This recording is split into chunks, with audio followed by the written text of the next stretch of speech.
আসসালামু আলাইকুম। আমি আপনার ভাই মোটা ভাই, আপনি দেখছেন রাফায়েত খান SW। চলে এসেছি আর একটি ট্রেন জার্নি নিয়ে।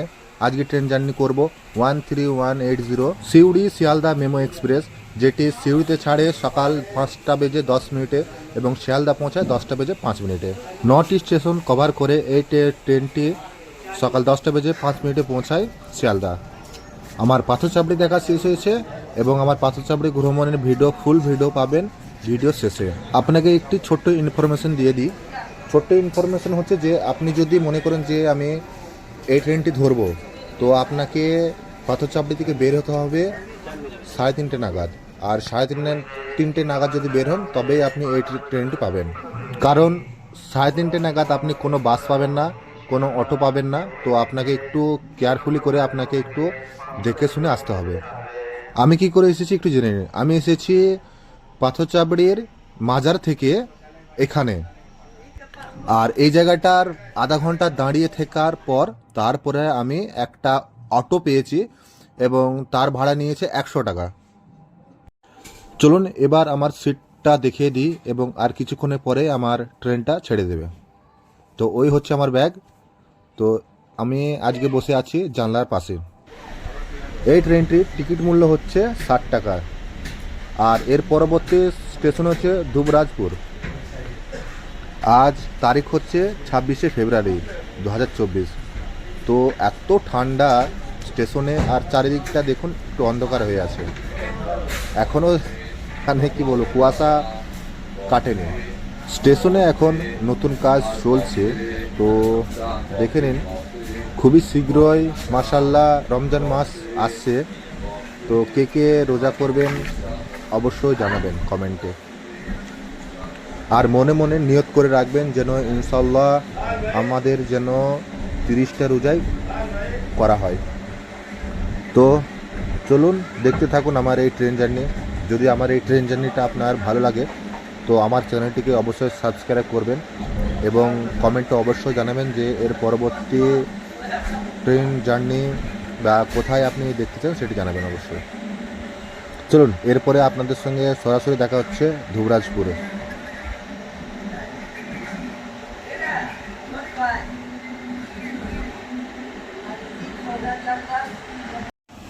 কুয়াশা ভেদ করে কখন যে পৌঁছে গেছি ধুবরাজপুর বুঝতেই পারিনি। তো এই হচ্ছে ধুবরাজপুর রেলওয়ে স্টেশনটি। বোঝা যাচ্ছে না যে কখন পৌঁছে গেছি। তো দেখুন এখনও অন্ধকার হয়ে আছে, এখন বাজছে 5:30। তো এখনও অন্ধকার হয়ে আছে। সূর্যের আলো যেখানে দেখতে পাবো সেই স্টেশনেই আপনার সঙ্গে দেখা করব।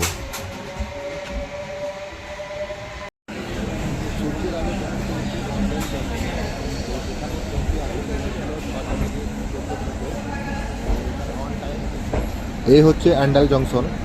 তো মাশাআল্লাহ খুবই সুন্দর জায়গা। দেখুন কুয়াশার মধ্যে কত সুন্দর লাগছে, চমৎকার লাগছে। মাশাআল্লাহ মাশাআল্লাহ খুবই সুন্দর লাগছে।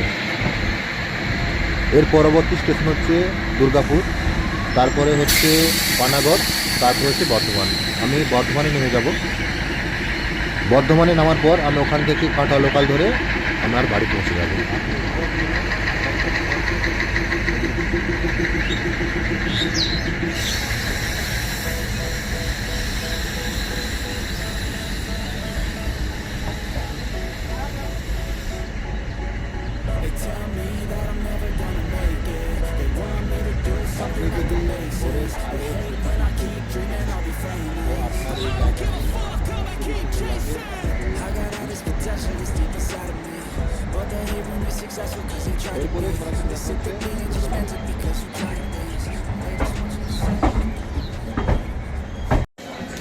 ফাইনালি চলে এসলাম আমরা দুর্গাপুর রেল স্টেশনে।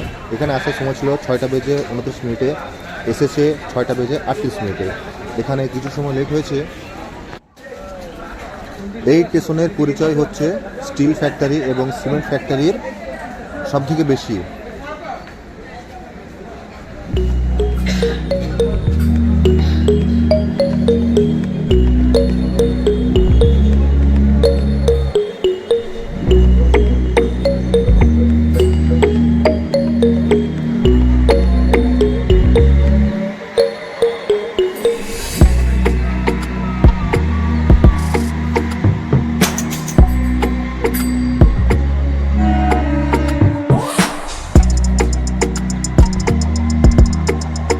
চলুন এরপরে সরাসরি দেখা হচ্ছে পানাগড়ে।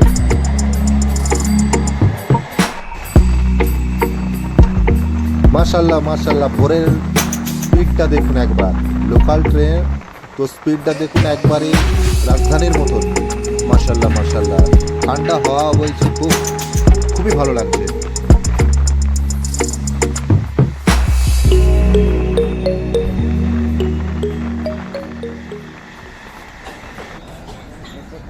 ফাইনালি আমরা চলে এলাম পানাগড় রেলওয়ে স্টেশন। এখানে আসার সময় ছিল 6:43 এবং পৌঁছেছে 7:05। তো এখানে কিছু সময় লেট ছিল। পানাগড় থেকে বর্ধমান যতটা স্টেশন পড়ে একটা স্টেশনে দাঁড়াবে না, এরপরে সরাসরি দাঁড়াবে বর্ধমান জংশন রেলওয়ে স্টেশনে। আপনি পানাগড় রেলওয়ে স্টেশনটি দেখতে থাকুন, এরপরে সরাসরি দেখা হচ্ছে বর্ধমান জংশন রেলওয়ে স্টেশনে।